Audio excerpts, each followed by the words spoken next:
श्री राधे श्री राधे श्री राधे। ओम श्री सद्गुरुदेवाय नमः। श्री राधा कृष्णाभ्याम नमः।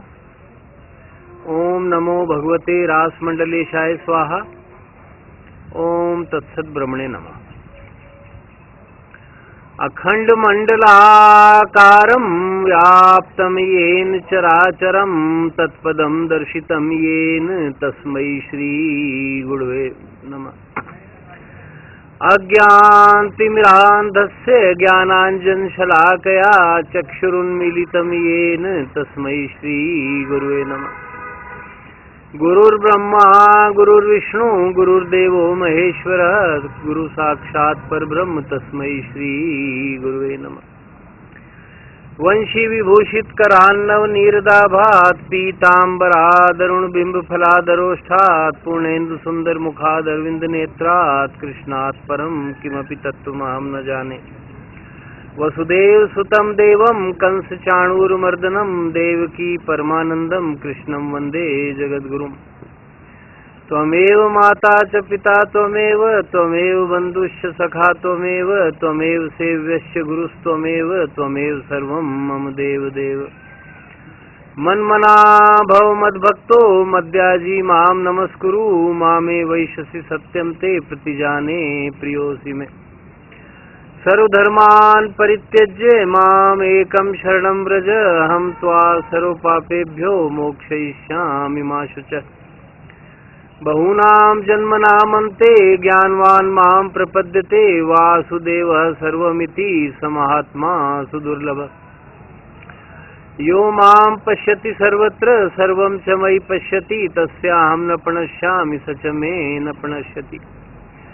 मत्कर्म कृन् मत्परमो मद्भक्तः संगवर्जितः निर्वैरः सर्वभूतेषु यः समामेति पाण्डव।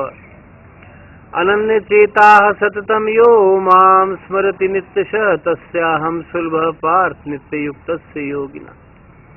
हरि ओम तत्सत् हरि ओम तत्सत् हरि ओम तत्सत्।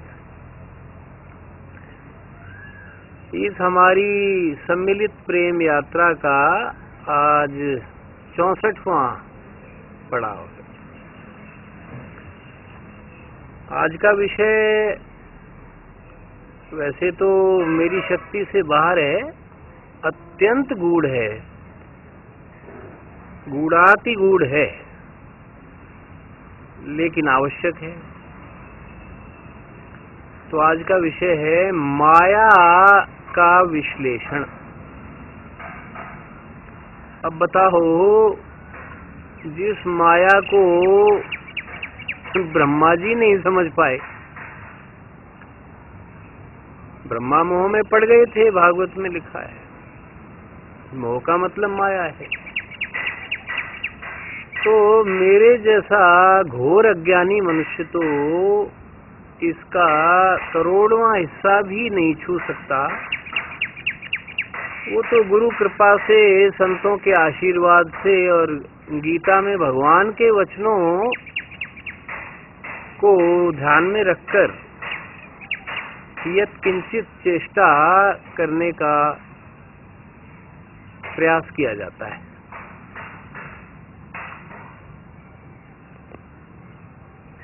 कोई त्रुटि हो तो विद्वान मुझे क्षमा करें। तो माँ का मतलब है नहीं, या का मतलब है नहीं है, नहीं है, नहीं है, ये माया है।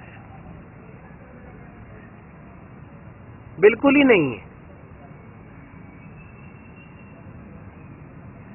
अब ये परम सत्य है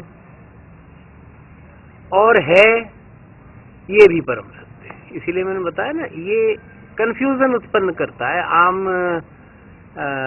साधक नहीं समझ पाता, लेकिन आवश्यक है, क्योंकि जिसको हमें पार करना है उसको समझ लेना चाहिए।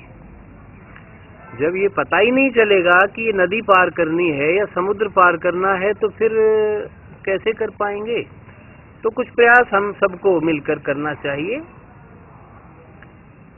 गीता तो मैं बता रहा हूं कि अनमोल ग्रंथ है, जिसने इतने गूढ़ रहस्यों को सरल भाषा में, तो मैं भी बहुत अधिक सरल भाषा में चर्चा करने का प्रयास करूंगा।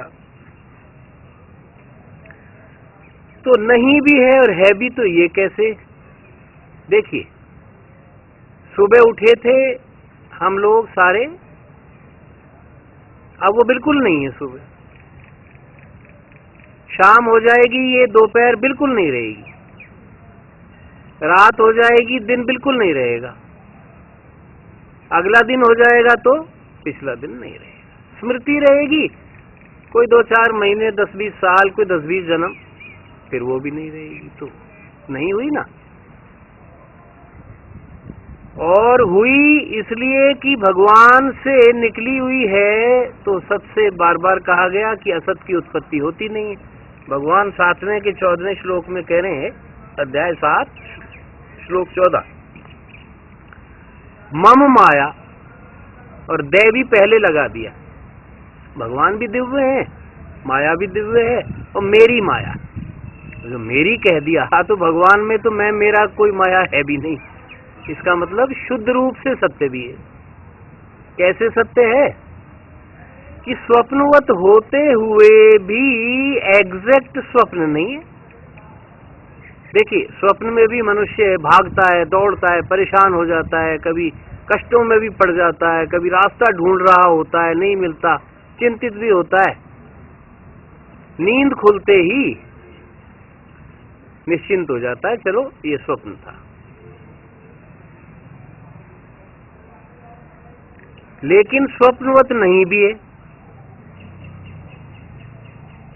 स्वप्नवत है भी। उमा कहूं मैं अनुभव अपना, सत हरि भजन जगत एक सपना, शंकर जी कह रहे। लेकिन स्वप्नवत नहीं है। स्वप्न में कर्म का फल नहीं है। ध्यान रखो, स्वप्न में आप भाग रहे हो, दौड़ रहे हो, ले रहे हो, दे रहे हो, बोल रहे हो, उसका कोई फल नहीं। स्वप्न में कोई पाप भी कर रहे हो या कोई पुण्य कर रहे हो, उसका कोई फल नहीं। यहां पर पूरा फल है। तो परस्पर विरोधी भगवान और माया दोनों परस्पर विरोधी धर्मों का आश्रय हैं। फिर और बताता हूं कि स्वप्नवत कैसे नहीं है। पीड़ा नहीं है। स्वप्न में खून भी बहता हुआ दिख रहा है आपको, लोग मार रहे हैं, पीट रहे हैं, कुछ भी दिख सकता है, पीड़ा नहीं है। यहाँ पीड़ा है, यहाँ हड्डी टूट रही है, भयानक पीड़ा में करा रहा है, वहां ऐसा नहीं है। तो इसलिए मैंने बताया ना, ये विश्लेषण से परे की चीज है, लेकिन हमें समझ लेना चाहिए, क्योंकि भगवान माया के स्वामी ही हैं और हम माया के कंट्रोल में।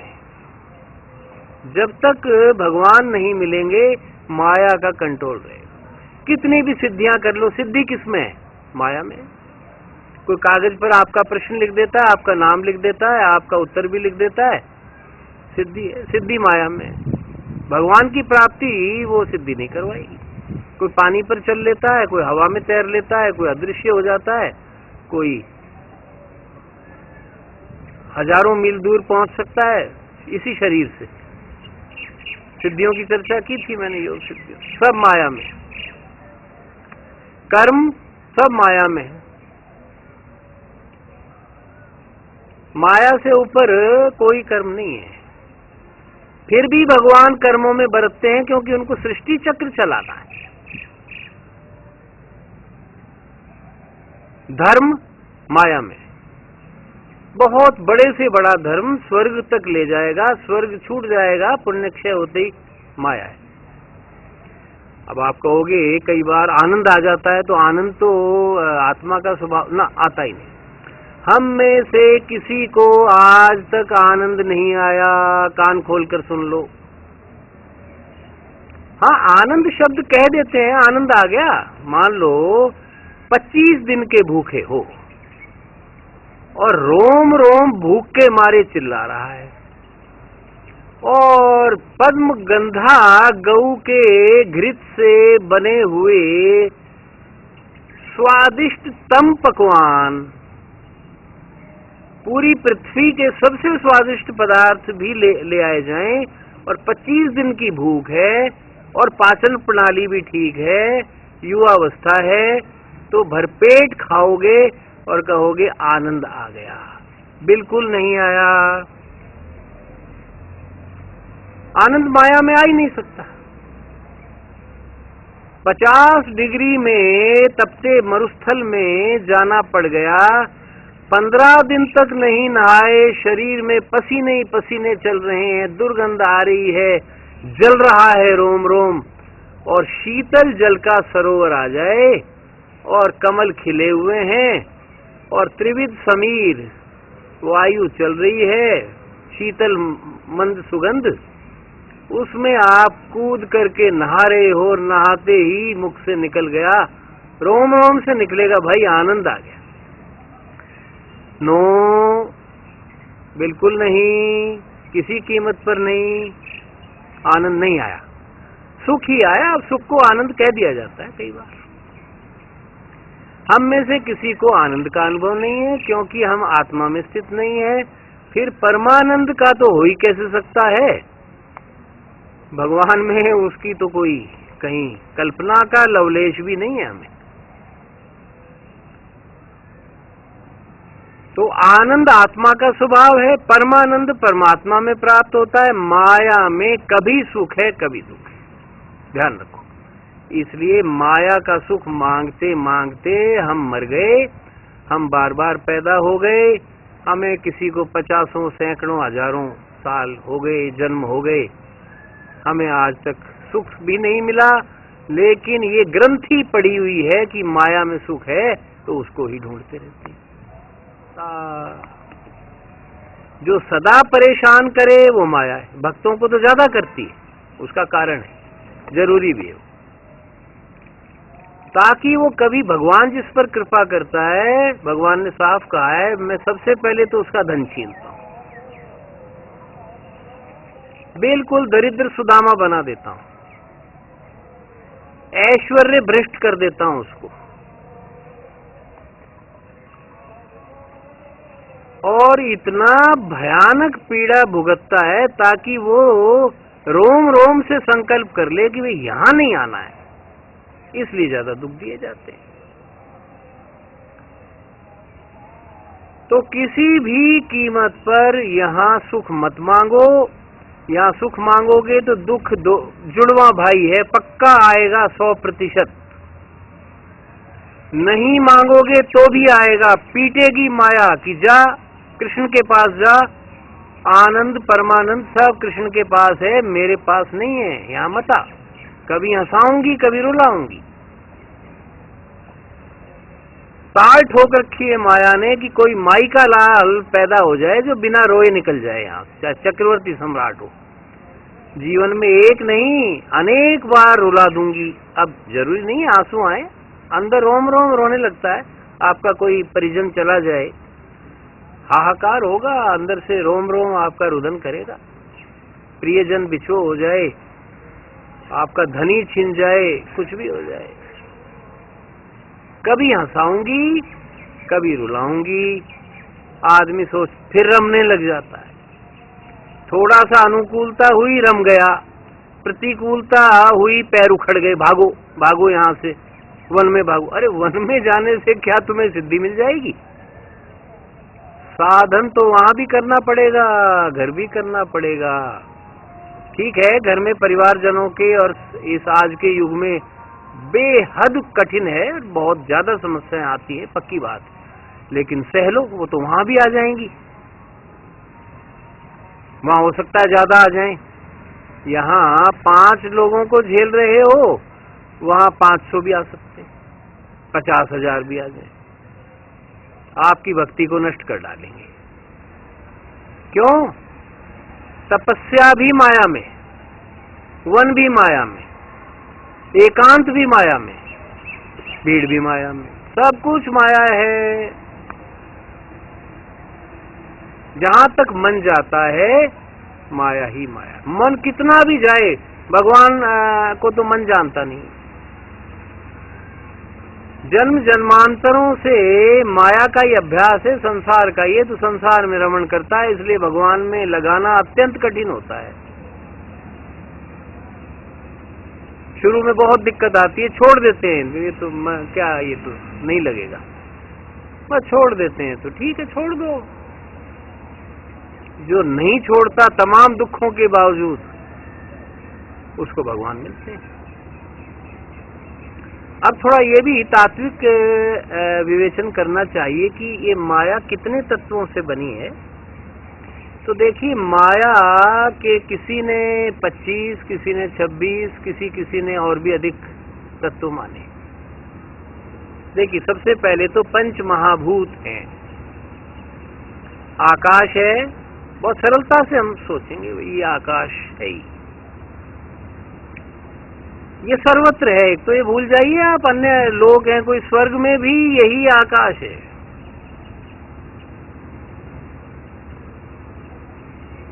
एक वायु है,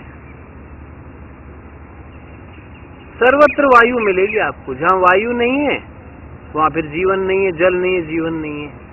आकाश तो सर्वत्र है। हमारे शरीर के अंदर भी जो खाली जगह है किन्हीं कोशिकाओं के और सबके बीच में, तो वो भी आकाश ही है। बाहर भी आकाश ही है, अंदर बाहर सब आकाश ही है। दूसरा पंच महाभूत हो गया वायु। तीसरा हो गया अग्नि, आग। सूर्य हो, चंद्रमा हो, जो भी प्रकाश देता है सब अग्नि तत्व है।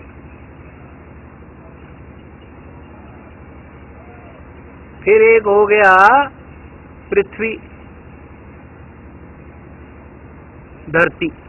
कोई भी कठोर चीज, पत्थर है पृथ्वी तत्व है, जमीन है पृथ्वी तत्व है, मिट्टी है पृथ्वी तत्व है।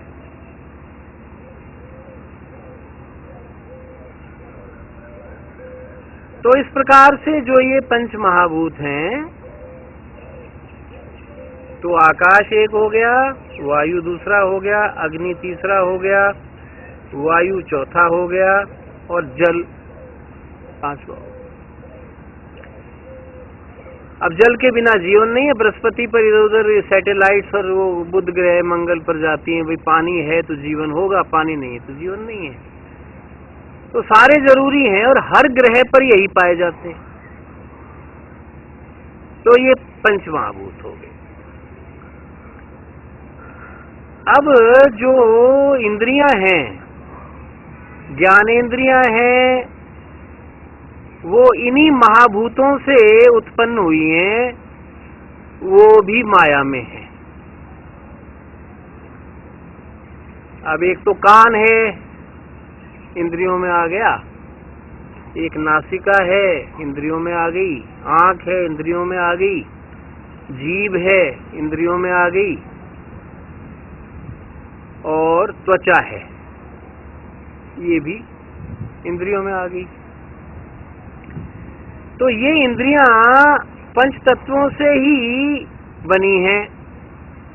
आंख का संबंध अग्नि तत्व से, इसलिए आप चाहे माइनस किसी अन्य ग्रह पर 500 डिग्री में भी चले जाओ, आंख को ठंड नहीं लगती। ध्रुवों पर चले जाओ, वहां -100 होता होगा, 80-70 जितना भी है, आंख को कभी ठंड नहीं लगेगी। नहीं तो आंखों को भी ढकले आदमी तो दिखे ही नहीं। क्या गजब की लीला है। आंख अग्नि तत्व से संबंध रखती है, इसलिए अग्नि की उपासना करोगे तो आंखों के रोग ठीक हो सकते हैं। अन्य फैक्टर इस प्रदूषित युग में और इस पाप के वजन में बहुत ज्यादा है, अन्य भी हैं, लेकिन एक बात है कि अग्नि तत्व की उपासना से आंखें स्वस्थ होती हैं। सूर्य की सुबह की रश्मियों को आंखों पर लेना चाहिए। थोड़ा प्रखर रश्मियां हो तो बंद आंखों पर लेने से भी नेत्र ज्योति बढ़ती है। तो इसका संबंध इससे। अब कान का संबंध आकाश से है, क्योंकि आकाश का गुण है शब्द।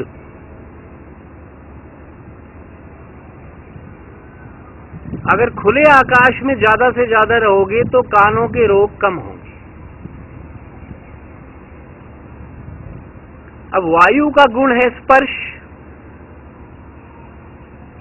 तो त्वचा जो है वो स्पर्श का अनुभव करती है, वो वायु से बनी हुई है, इसलिए वायु ही ठंडी और गर्म होती है, तो सबसे ज्यादा ठंड हमारी त्वचा को। इसी प्रकार नासिका जो है ये गंध लेती है, गंध का संबंध वायु से है।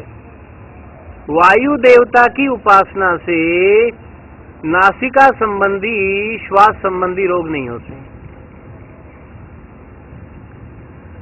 और जिह्वा आ गई, जिह्वा का संबंध रस से है, रस जल का गुण है, पंचतन मात्राएं हैं ये महाभूतों की, तो इंद्रियों के यही विषय हैं।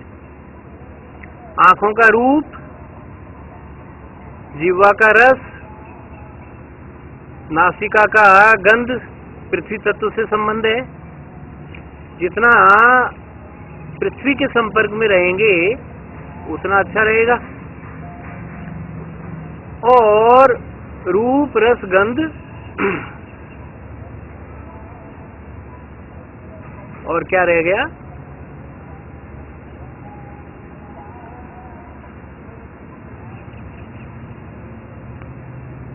स्पर्श। वायु का गुण स्पर्श है, त्वचा के रोग नहीं होंगे, वायु के संपर्क में रहेंगे।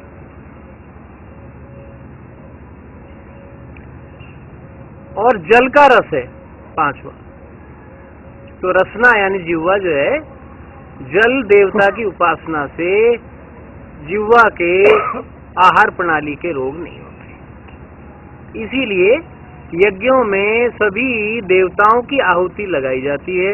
अब आप कहोगे कि ये देवता कैसे हुए? भाई ये देवता ही हैं, इनका एक एक अधिष्ठात्री देवता भी होता है। सूर्य पर कोई नहीं रह सकता, लेकिन अग्नि देवता रह सकते हैं। जल में वरुण देवता है, इसी तरह पृथ्वी देवी है। तो देवी देवताओं का हरेक का एक अधिष्ठात्री देवता होता है। आजकल वास्तु देवता तो आप जानते हैं, तो जिस घर में रहेंगे तो एक वहां का अधिष्ठात्री देवता होता है, आंखों से नहीं दिखेगा। आप कहोगे कहाँ है, तो फिर वही बात आ जाएगी कि मन भी कहाँ है। मन भी नहीं दिख रहा है, विचार भी नहीं दिख रहे हैं, तुम्हें जो पीड़ा हो रही है वो भी नहीं दिख रही है, दुख हो रहा है वो भी नहीं दिख रहा, सुख हो रहा है वो भी नहीं, तो हर चीज दिखती नहीं है। तो कहने का आशय ये हुआ कि किसी भी कीमत पर अविश्वास नहीं करना है। तो ये यहाँ तक 10 तत्व हो गए, पंच महाभूत हो गई, पंच इंद्रियां हो गई, इन इंद्रियों के विषय हो गए तो 15 हो गए। और 5 कर्मेंद्रियां तो हम सबको ज्ञात ही है, हाथ, पांव, मुख 3 हो गए, उपस्थ और गुदा, ये कर्मेंद्रियां हैं। इनके बिना शरीर का संचालन नहीं होता है, कर्म नहीं कर सकते हो। इसीलिए देख लीजिए कि मनुष्य ही सेवा का ज्यादा अधिकारी है। किसी के खुर हैं, किसी के पंजे हैं, कोई 4 पैर वाला है, ढंग से हाथों का प्रयोग रचनात्मक नहीं कर सकता। इसलिए प्राय सेवा का अधिकार मनुष्य योनि में होता है कि प्राणी मात्र की सेवा करे। हाथ दिए गए हैं, पैर इस ढंग से दिए गए हैं, वो सुविधा से, सरलता से कहीं जा सकता है। और मुख दिया गया है, वाणी से भगवान नाम लीजिए, आप अच्छे अच्छे सत्संग चर्चा कीजिए जो अब चल रही है।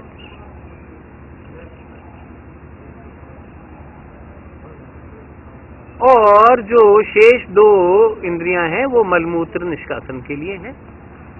तो इस प्रकार से ये 20 तत्व हो गए। 5 ज्ञानेंद्रियां, 5 उनके विषय, 5 कर्मेंद्रियां 15 और पंच महाभूत ये 20 हो गए। अब रहे मन, बुद्धि, चित्त और अहंकार। ये भी माया में ही है।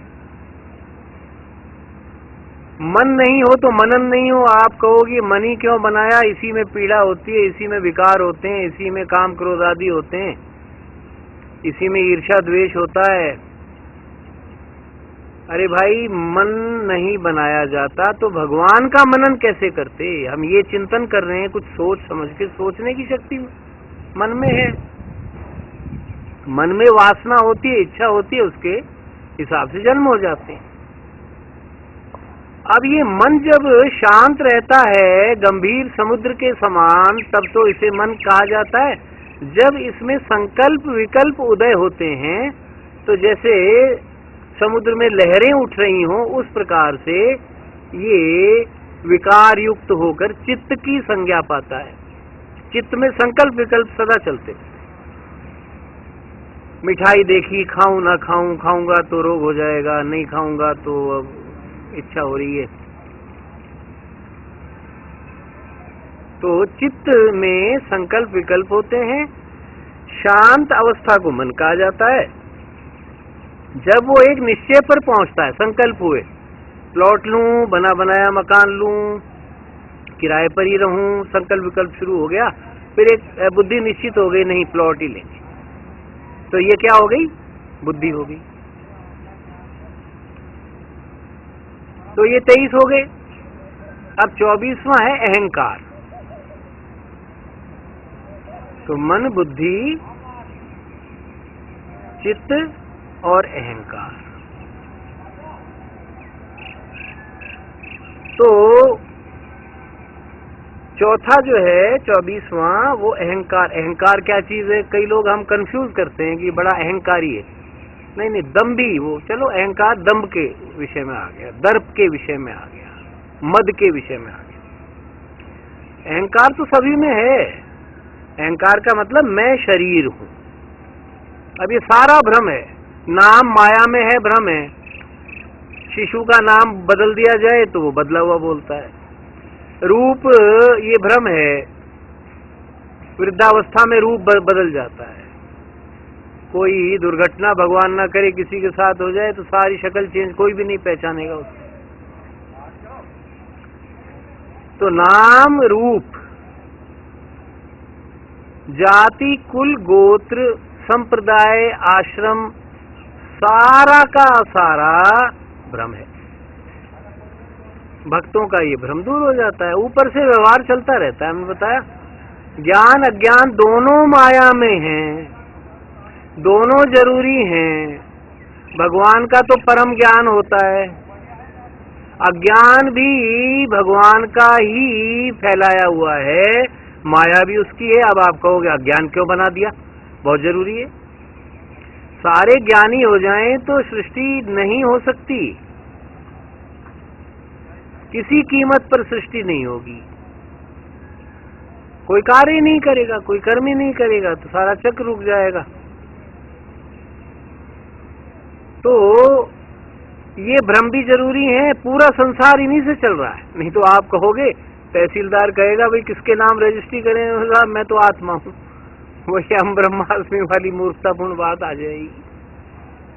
अरे भाई, तो इस संसार में आया है तो नाम बताना पड़ेगा, रूप भी है, फोटो खिंचवानी पड़ेगी, जाति भी होगी, कुल गोत्र भी होगा, आश्रम तो आजकल खैर नहीं रहे, चलो वो पुरानी बातें हो गई, लेकिन हैं वहाँ आज भी हैं। कहीं कहीं इस प्रकार के गुरुकुलों में आश्रम व्यवस्था है सारा ही भ्रम। अब आप कहोगे कि फिर धर्म किसमें हुआ? माया में है। 100% माया में है। 1 करोड़ कुंडीय यज्ञ कर लो, रोज कर लो, रोज राजसूय यज्ञ और अश्वमेध यज्ञ कर लो, कितने भी कर लो, रोज मंदिर में पूजा पाठ कर लो, रोज अनुष्ठान कर लो, सब का सब माया में, सब का सब माया। क्योंकि ज्यादा से ज्यादा स्वर्ग की प्राप्ति कराएगा। हाँ, और विद्या क्या है? 64 विद्याएं, आयुर्वेद, ज्योतिष, धनुर्विद्या, नाट्य शास्त्र, सब माया में है। तो ये 24 तत्व माया के ही हैं। 25वां तत्व मूल प्रकृति है।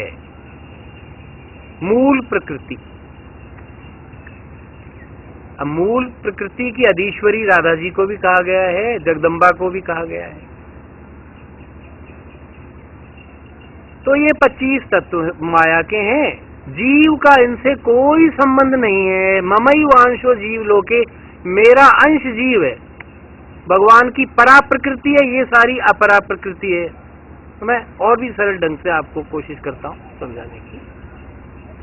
तो ये आँख कान नाक ये तो समझ में आ ही गया, इनको जो गंधवंद आती है ये भी समझ में आ गया, ये किस किस के कारण आती है, आकाश वायु जल अग्नि आकाश जो भी, ये भी समझ में आ गया।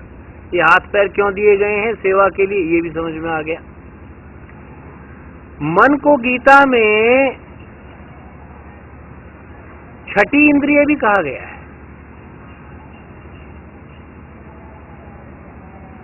वो इसलिए कहा गया है कि मन इंद्रियों का राजा है और इंद्रियों के आगे आगे चलता है। मन ना हो तो कोई इंद्रिय कार्य नहीं करती। आज तो मेरा मन नहीं है, मन उदास है, मन बिल्कुल बेचैन है, भोजन नहीं करोगे, यंत्रवत करोगे, अच्छा नहीं लगेगा, कोई इंद्रिय कार्य नहीं। किसी को कोई कहे वो देखो अच्छा दृश्य, पर्वत पर चलते हैं, नहीं, घर में लाश पड़ी है, कोई जा सकता है? नहीं, नहीं जाएंगे। मन के बिना इंद्रियां कार्य नहीं करती, तो मन इंद्रियों का राजा है। अब आप कहोगे कि जो इंद्रियां हमें भोग विलास की ओर लालायित करती हैं, वो क्यों बनाई? वो इसलिए बनाई कि सृष्टि नहीं होगी, कोई कार्य नहीं करेगा। शुरू में यही गुलछर्रानंद ही होंगे, तभी तो आगे बढ़ेगा। जब गुलछर्रे उड़ाते उड़ाते कमर टूट गई और उठाई 50 लाख की गाड़ी और पर्वतीय स्थानों पर चले गए, गई खाई में, ये लो, कोई मर गया, कोई व्हीलचेयर पर पड़ गया, कोई कुछ हो गया। तो गुलछर्रानंद जहां बंद होगा, वहां से फिर आत्मा के विषय में चर्चा शुरू होगी। अब ये गुलछर्रानंद शुरू में तो होगा, ये तो जब ये पता ही नहीं है कि बर्फी पेड़ा का क्या सुख है, क्या रस है, तो फिर भगवान को कैसे भोग लगाओगे? वो सब चीज जरूरी है, अंधकार भी जरूरी है। चंद्रमा का महत्व हो ही नहीं, दिन में चंद्रमा का क्या महत्व है, तारों का क्या महत्व है, वो रात को ही होता है। रात भी जरूरी, आंखों को विश्राम नहीं मिले, सब चीज ठीक बनाई है, भगवान से गलत हो ही नहीं सकता। माया भी बिल्कुल ठीक है, बिल्कुल सत्य है, हमेशा रहती है, मायापति से भिन्न रह ही नहीं सकती। भगवान और माया साथ रहती। मयाध्यक्षेण प्रकृति ही सूयते सचराचरम, मेरी अध्यक्षता में, मेरी गवर्नेंस में प्रकृति दासी के समान मेरे कार्य करती है। फलों में रस भर दिया, बीज बना दिया, नया पेड़ बना, उससे फिर फल आ गए, फूल आ गए, पत्ते आ गए, फिर वो खत्म हो गया, फिर बीज छोड़ गया, फिर दूसरा, करोड़ों तरह की तो वनस्पति बना दी, खाद्य पदार्थ बना दी, अनाज बना दी, औषधियां बना दी, सब माया और पुरुष का कार्य। पुरुष प्रकृति, प्रकृति महद्योनि है, और गीता कह रही है कि जो भगवान है, जो पुरुष रूप में जब सृष्टि करते हैं, तो वो बीज प्रद पिता है। सबके पिता भगवान, सबकी माता माया। तो ये माया और मायापति तो हमारे माता पिता हैं, बिना दोनों के हम पैदा नहीं होते, ये जरूरी है। माया बहुत जरूरी है। माया बगीची है, रास कहां पर हुआ? बगीची में हुआ। माया है, किसके साथ हुआ? अपने अंशों के साथ हुआ। जीव जरूरी है। ये तीन चीज नित्य हैं, सदा से हैं, सदा रहेंगे, जीव, ब्रह्म, माया। अब जीव डायरेक्ट भगवान का अंश है, भगवान परमानंद है, इसलिए जीव आनंद चाहता है। आनंदमय कोश आपने चर्चा सुनी होगी।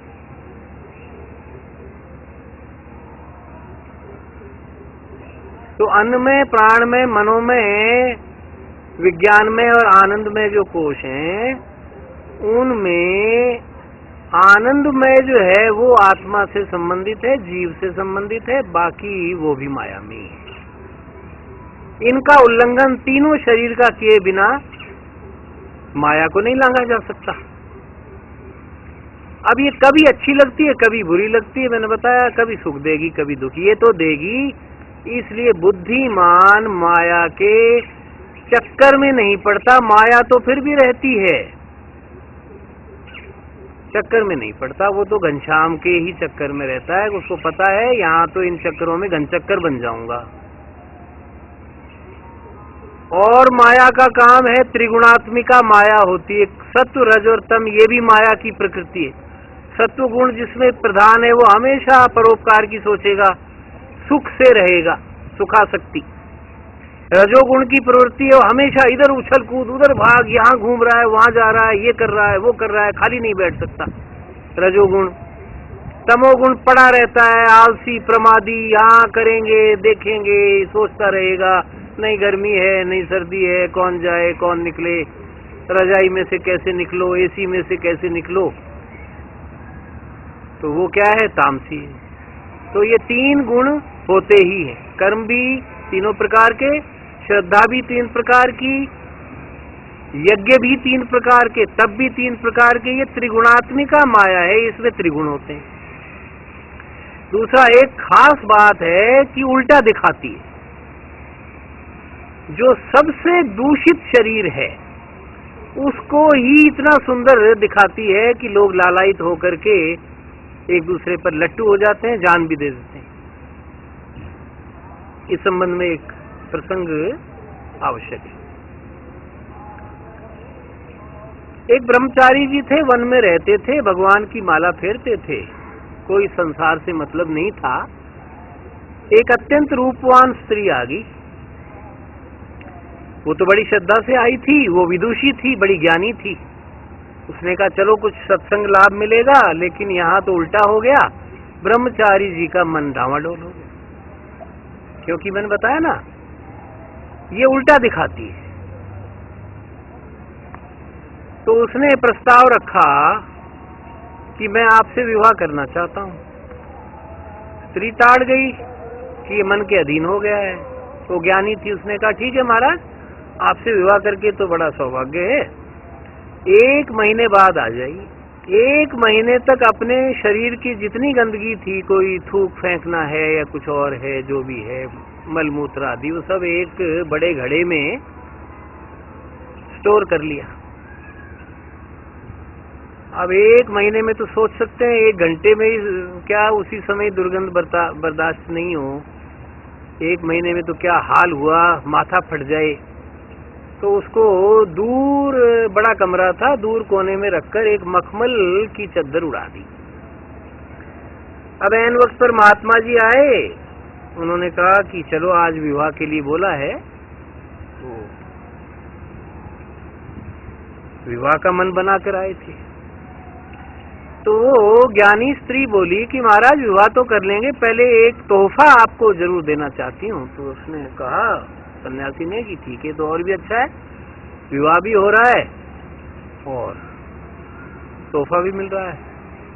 तो दूर इशारा किया कि वहां जाइए, उसमें देखिए आप, उसमें आपकी गिफ्ट है। अब वो चला गया, ज्यों-ज्यों पास जाए सड़ांध के मारे माथा फटे। अब उसने सोचा कहीं अड़ोस पड़ोस से कोई नाली होगी या कहीं से कोई कूड़ा होगा, सड़ रहा है कुछ,